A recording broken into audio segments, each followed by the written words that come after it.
Welcome to podcast Amikom Jogja. Oke, welcome back to podcast Amikom Jogja Creative Economy Park. Hari ini adalah podcast yang spesial karena kita memperingati Hari Kartini. Nah, seperti apa sih Kartini? Karena beliau itu perjuangannya dari tahun 1903. Kita kebayang nggak sih dunia pendidikan saat itu tuh seperti apa? Nah, di sini aku menghadirkan narasumber yang menginspirasi untuk kita semuanya karena beliau seorang pendidik juga. Beliau juga berkeluarga dan punya anak. Ada 4 nih, anak ini kecil-kecil semua. Dan kita pengen tahu seperti apa sih pandangan beliau tentang Kartini saat ini. Langsung aja kita sapa. Selamat pagi Kak Vidya. Pagi, apa Mbak kabar? Alhamdulillah. Alhamdulillah. Wah, cerah sekali ya. Ya. Auranya positive vibes Ya. banget nih. Jadi Kak Vidya ini adalah satu dosen dari Prodi Geografi. Nah, teman-teman ada nggak nih yang dari Prodi Geografi? Mana suaranya? Nah, aku pengen tanya nih, boleh ya tanya-tanya? Ya, Tapi boleh. sebelumnya mungkin tanya dulu ini kesibukannya apa aja nih selain ngajar Bu Vidya? Kalau ya di rumah biasa lah ya. Ini bantu anak-anak ngerjain tugas-tugas. Oh gitu. Jadi di kampus ngajarin anak orang. Iya. Di rumah ngajar anak-anak sendiri. Iya. Pokoknya kalau nanti ke rumah tuh udah rame kayak ya area bermain lah ya. Bener banget. Apalagi 4 kecil-kecil semua nih. Kecil-kecil semua. SD, ya. TK ya? Ya, yang paling kecil TK umur 5 tahun. Kalau yang paling besar itu sudah kelas 5 SD. Wah, rame banget ini pasti. Jadi urut-urutan ya rengket-rengket itu tadi. Kalau kata orang apa sih ini kesundulan ya. Tapi emang kesundulan atau memang diprogram untuk sekarang langsung banyak aja dah gitu? Sebetulnya yang di program satu ya. Cuma nanti adik-adiknya udah muncul. Tiba-tiba kok. Tiba-tiba langsung aja ya. Ya udahlah, ibaratnya kayak rezeki lah ya. Iya, emang anak Ya. itu rezeki ya Bu ya. Betul.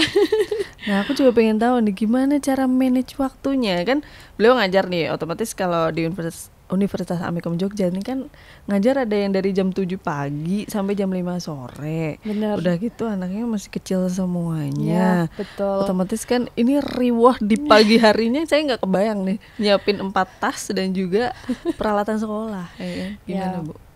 Kalau pagi ya mungkin pagi nanti kita kan berangkat bareng biasanya.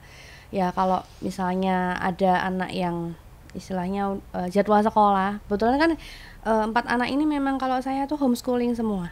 Oh, Gitu. Jadi oke. memang memutuskan untuk pendidikan semua homeschooling gitu. Nah, kan ada yang istilahnya jadwal offline ketemu sama teman-teman, ya sudah nanti berangkat bareng gitu. Ya sudah disonding malamnya harus disiapkan apa perlengkapan yang perlu dibawa. Jadi memang si anak ini walaupun masih kecil tetap dibiasakan untuk mandiri gitu. Jadi kita latih untuk mandiri gitu. Oke. Ya, jadi ini cowok cewek gitu ya. Kayak urut kacang aja. Oh nih. iya, kok bisa ya? Selang-seling begitu. Seling-seling. Gitu. Oke. Ya itu. Kalau yang paling kecil memang ya udah kalau misalnya kita mau berangkat pamit gitu. Biasanya tahu dia sudah mau kerja ya gitu. Istilahnya berarti sudah udah kita paham ya?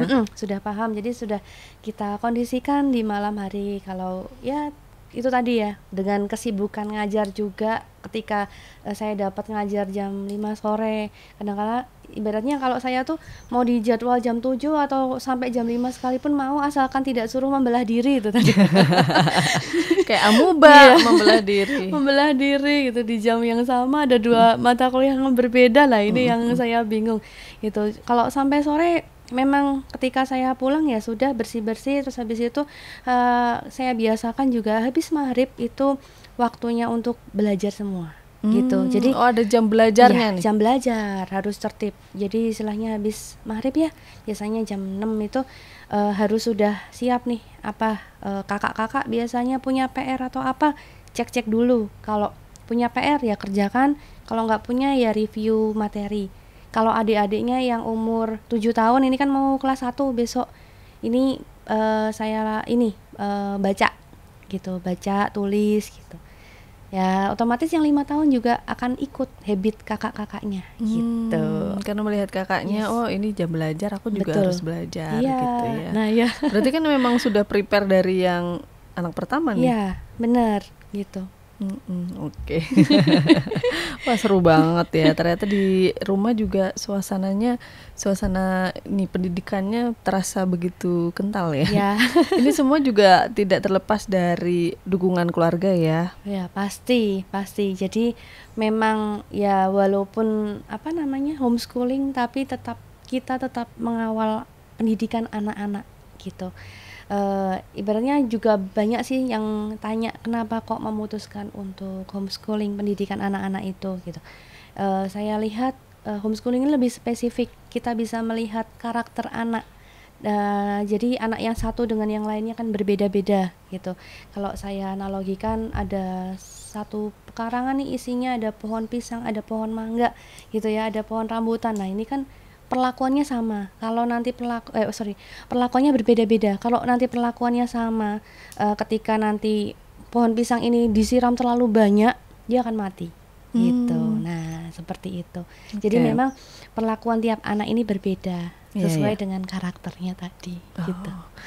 Itulah kenapa pertimbangan mengambil homeschooling itu tadi ya. Betul. Dan itu juga pasti ada hari di mana mereka bersosialisasi kan. Iya, benar. Jadi kalau zaman sekarang tuh nggak kayak homeschooling nanti nggak bisa ketemu sama teman-temannya. Tapi ternyata homeschooling itu juga ada waktu di mana mereka bisa bersosialisasi dengan teman-temannya. Iya, betul. Iya. Oke. Jadi Bu Vidya saat ini kan ngajar nih kegiatannya. Beliau ini juga ternyata salah satu dosen di Amikom yang bisa menari. Karena beliau ini sering melatih mahasiswa kita untuk pentas gitu ya. Ya, bener. Sebetulnya apa ya? Hobi sih. Hobinya hobi. Tarinya tradisional Ibu? Tradisional, karena memang dari keluarga itu semua ya Jogja ya. Jadi saya memang asli Jogja, kelihatan medoknya mungkin. Jadi nguri-nguri budaya Jawa ya Mbak ya. Kalau dance K-pop nggak bisa? Nggak begitu suka. Kalau dulu sih saya pernah jadi penari di keraton ya, salah satu yayasan sekolah tari di keraton gitu. Jadi memang seneng sama tari-tari klasik ya. Gitu.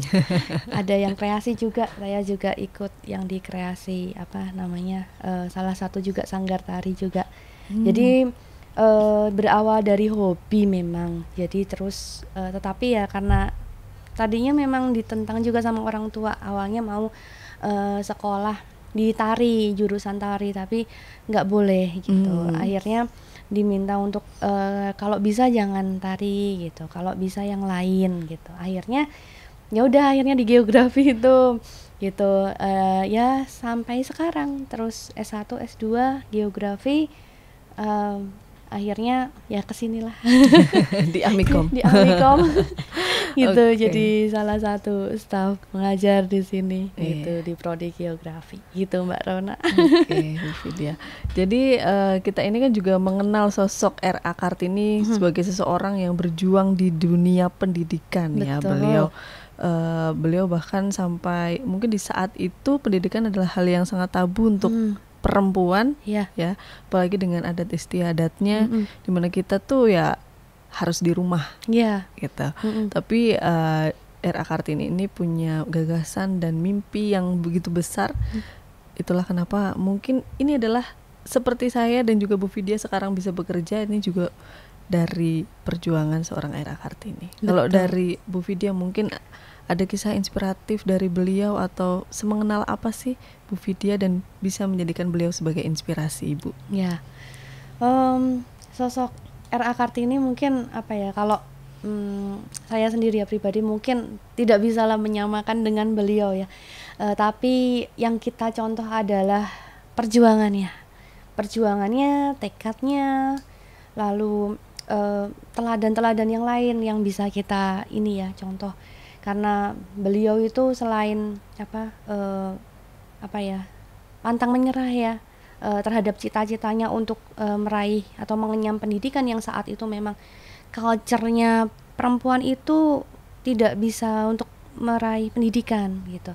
Tapi dengan semangatnya beliau, dengan tekad belajarnya yang wow luar biasa, akhirnya ya meluluhkan kedua orang tuanya gitulah intinya. Jadi beliau tidak menentang kedua orang tuanya, beliau tetap patuh terhadap orang tuanya, sosok perempuan yang berbakti juga kepada kedua orang tuanya, sehingga ini yang perlu kita teladani juga gitu. Kita punya keinginan tetapi tetap ada orang tua yang memberikan restu ya. Semua itu kan kita juga diberikan apa-apa ketika kita berjalan lancar ya, apa-apa itu tidak lepas dari restu dari orang tua. Nah itu untuk RR Kartini. Jadi sama sebagai pengajar juga ya beliau itu juga memberikan ilmu, memberikan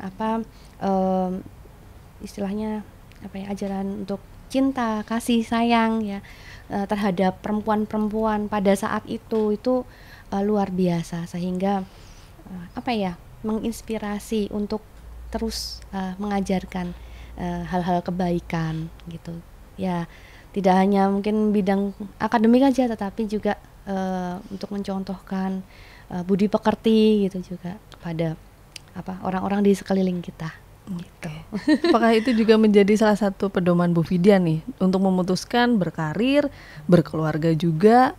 Untuk sekarang katanya rencana pendidikan mau lanjut lagi nih Bu? Iya. Mau lanjut S3 di mana? S3. Ya insya Allah nanti menunggu beasiswa juga ya karena memang S3 itu juga membutuhkan untuk beasiswa juga. Jadi memang usaha untuk lanjut ke S3 memang tekad saya memang ya sudah dibicarakan juga dengan keluarga gitu, terutama ini suami dan anak-anak juga gitu. Kalau saya lanjut S3 seperti apa gitu, apakah mau di Jogja ataukah akan di luar kota seperti itu. Ini juga sudah ada pembahasan ke depan, tetapi memang insya Allah ke depan ya mau lanjut gitu tetap. Kalau menurut Bu Vidya nih, gimana bukan perbandingan ya, antara karir dan keluarga, bagaimana mensinkronisasikannya? Sebetulnya banyak yang bilang saling bertolak belakang, tetapi kita berusaha untuk sinkronisasi antara ya keluarga ya karir gitu. Memang istilahnya bisa gitu ya, secara logika apakah mampu, ternyata dijalanin bisa. Kuncinya satu, komunikasi. Ya intinya ya kalau kita mau berkarir kan saya juga harus berkomunikasi, ada ngajar atau nanti ada bimbingan mahasiswa, mungkin ada kegiatan keluar, biasanya kan ngawal anak-anak juga ya untuk kuliah kerja lapangan. Ini harus dikomunikasikan juga dengan keluarga. Jadi intinya satu itu, komunikasi. Keluarga support, semuanya support untuk karir saya, istilahnya monggo silahkan gitu kan, ibaratnya semuanya support gitu. Jadi dukungan keluarga ini juga penting. Saya pengen tahu nih tanggapan dari Bu Vidya terhadap kasus-kasus yang saat ini lagi hot news banget. Wah. Jadi kan ini adalah salah satu mungkin kita sebagai ibu juga yang anak kita mungkin dipegang orang dan lain sebagainya. Pasti kan ada rasa kekhawatiran dan lain sebagainya. Apalagi kemarin ada kasus ternyata dititipkan susternya dan terjadi kekerasan terhadap anak. Dan itu saya nggak bayangin sebetapa hancur rasanya orang tuanya, apalagi ibu pasti akan merasa menyalahkan dirinya sendiri terus ya. Betul. Itu kalau dari Ibu Vidya mungkin tanggapannya terhadap kasus-kasus saat ini seperti apa? Itu musibah ya istilahnya. Saya juga turut prihatin atas kejadian itu. Saya juga ibaratnya ibu-ibu semua yang mungkin bekerja, memutuskan untuk bekerja gitu ya, dan menitipkan anaknya kepada orang lain ya, itu hendaknya sekarang diseleksi mungkin ya, dipilih dan ibaratnya lebih selektif lagi gitu. Tapi memang kemarin juga bahwa asisten rumah tangga ini juga berasal dari yayasan gitu. Mungkin juga dari yayasan yang memang terpercaya gitu, untuk karena memang ya sekali lagi anak ini kan titipan ya gitu. Kalaupun anak ini titipan dari apa namanya yang Maha Kuasa, pasti kita harus istilahnya menitipkan kepada orang ya yang betul-betul yang terbaik gitu. Nah ini yang memang harus dipikirkan matang-matang. Kalau kemarin saya ya itu kebetulan ada saudara, jadi ya buliknya lah masih jadi istrinya adik itu yang memang apa ya, momong ya bahasa Jawanya momong ya, ngasuh anak-anak ini gitu. Dan memang ketika awalnya itu ketika anak yang terakhir itu masih bayi itu juga pakai dua asisten rumah tangga. Jadi yang satu memang fokus untuk ngawal yang bayi, yang 3 sama buliknya gitu. Memang benar-benar ini harus apa ya, karena masih kecil butuh perhatian lebih. Nah setelah dia beranjak usia 2 tahun, akhirnya yang satu saya lepas, jadi cuman sama buliknya aja. Dan ketika ditanya kerepotan nggak nih ngasuh 4 anak gitu, nggak bisa dibayangin ya ngasuh 4 anak gitu. Terus ternyata buliknya bilang, wah saya lebih milih momong 4 anak ini daripada anaknya sendiri, dia bilang gitu. Iya, karena apa ya, mungkin ya kalau menurut saya tuh yang saya tanamkan kepada 4 anak ini adalah kepatuhan gitu, kepatuhan. Jadi ketika ayah bunda pergi gitu, bekerja, nanti kamu apa-apa harus nurut nih sama bule gitu ya. Jadi ya sudah, mereka patuh semua gitu. Jadi memang harus patuh gitu. Nggak boleh kalau apa namanya ada sesuatu yang ini dikomunikasikan aja gitu. Ingin apa komunikasikan aja gitu. Jadi mereka nanti akan komunikasi, kita akan paham, oke, gitu. Mana yang boleh, mana yang tidak boleh memang sudah kita tekankan dari awal gitu. Ya. Dan yang gede ya, karena sekarang juga banyak sekali juga model-model kekerasan juga ya. Itu ini juga anak-anak juga kita bekali untuk apa, ilmu bela diri juga gitu. Ya, jadi yang Belajar paling apa besar taekwondo. Kalau yang paling besar gitu. Kalau yang nomor 2 ini baru mau saya masukkan juga gitu. Dia memang harus entah cowok entah cewek itu harus memang bisa bela diri dan juga saling menjaga. Anak 4 ini harus saling menjaga. Jadi kakak-kakak tolong jaga adik-adiknya gitu. Seperti itu. Jadi cinta kasih sayangnya itu harus dibentuk gitu. Seperti itu. Makanya 4 anak repot nggak? Terus terang enggak. Saya jawabnya enggak gitu. Ibaratnya mereka karena saling ini support, saling mendukung 4 ini gitu. Ya, alhamdulillah ya. Jadi dapat amanah anak-anaknya yang apa namanya nurut-nurut ya gitu. Tapi tidak terlepas juga dari didikan orang tuanya pasti. Ya. Mungkin ya itu banyak nilai-nilai yang sudah ditanamkan dari kecil, sehingga ya mereka bisa diarahkan. Ya. Bisa betul. Ya itu manut-manut seperti itu. Nah kita punya hari keluarga gitu. Jadi memang kalau libur ya, memang ketika ini Amikom hari Sabtu libur ya, ini memang saya jadikan ya hari keluarga gitu. Jadi quality time bersama keluarga gitu.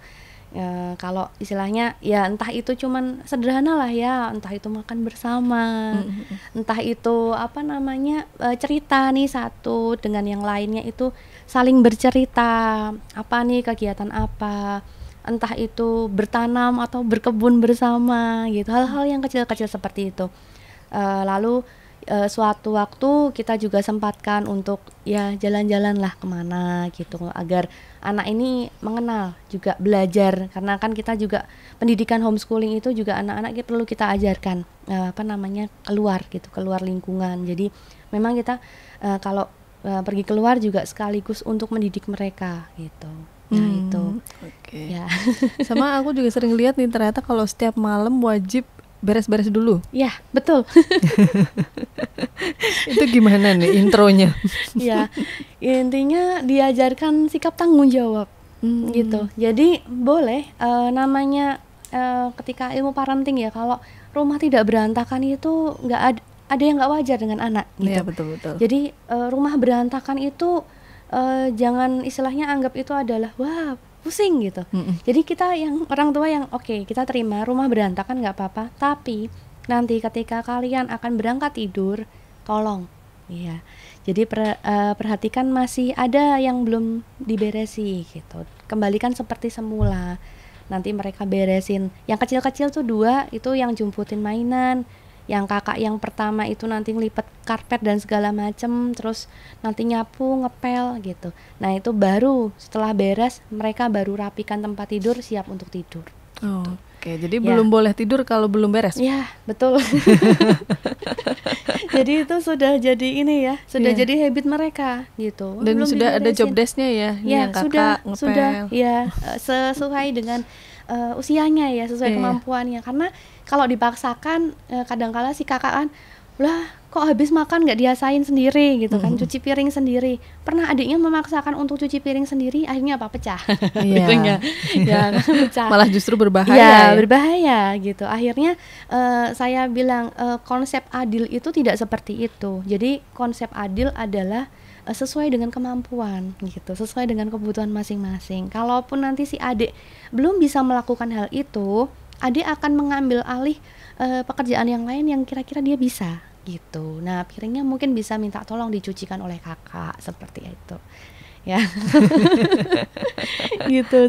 Oke. Tapi penyampaiannya Bu Vidya nih terhadap anak-anak apakah dengan secara tegas atau dengan secara lembut? Beda-beda. Oh beda-beda. Ya, tiap anak punya karakter. Jadi yang pertama itu kalau dikerasin dikit dia apa ya, mudah tersentuh. Iya, sensitif. Ya, sensitif. Jadi kalau sama anak yang pertama itu memang harus pelan-pelan, diajak ngobrol. Jadi harus face to face gitu. Jadi apa namanya? Jadi dia biar komunikasi apa nih gitu. Kita gali gitu. Sangat sensitif kalau yang pertama. Tapi kalau yang kedua mungkin saya kasih 3 gitu. Kita 3 peringatan gitu. Pertama, ayo Mbak gitu kan. 1, ini peringatan pertama loh ya, nggak dikerjakan. Peringatan kedua, nggak dikerjakan lagi. Peringatan ketiga, ayo mau diapain nih? Oh iya. Sudah tahu ya kalau peringatan ya, ketiga. Udah. Pokoknya setiap anak itu punya konsekuensi masing-masing juga. Ketika istilahnya tidak ini ya, mereka itu walaupun ya ada kalanya lah ya, kayak anak itu apa ya, kita tidak boleh bilang mereka tuh nakal gitu.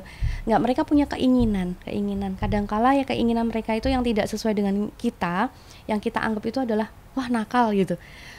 Kita anggap oke, mungkin ini baru punya kemauan yang lain nih gitu. Berarti kalau misalnya kita arahkan itu tidak mau ya, artinya sekali, 2 kali, 3 kali ini tidak mau, oke, kita ajak ngobrol gitu. Terus kita ajak berpikir secara logika seperti apa. Nah nanti ketika oh iya bener gitu, saya salah gitu. Oke, sekarang rekam nih pakai HP mereka. Rekam konsekuensi apa yang nanti ketika kamu melanggar hal ini, hukumanmu apa gitu. Oh, kayak semacam MOU ya. Ya, bener. Jadi ada kerjasama. Iya, bener. Jadi kasih rekaman. Jadi mereka kasih rekaman. Jadi misalnya kayak gini ya, mereka lupa akan beres-beres gitu ya. Berarti konsekuensinya apa nih gitu. Mereka apa nih? Misalnya tidak diberikan buku. Biasanya mereka minta apa? Buku untuk bacaan atau apa gitu. Nah ini kalau saya tidak membereskan gitu, saya konsekuensinya apa gitu. Oh gitu. Jadi ada apa ya? Selain reward ada punishment-nya juga. Iya, bener. Ya, tapi punishment-nya yang menentukan mereka. Oh, gitu. Sesuai dengan keinginan mereka yang wah yang aku kalau nggak dapet ini sedih nih. Iya gitu bener. Ya. Iya gitu. Oke. Wah ini lebih ke kelas parenting sih ini.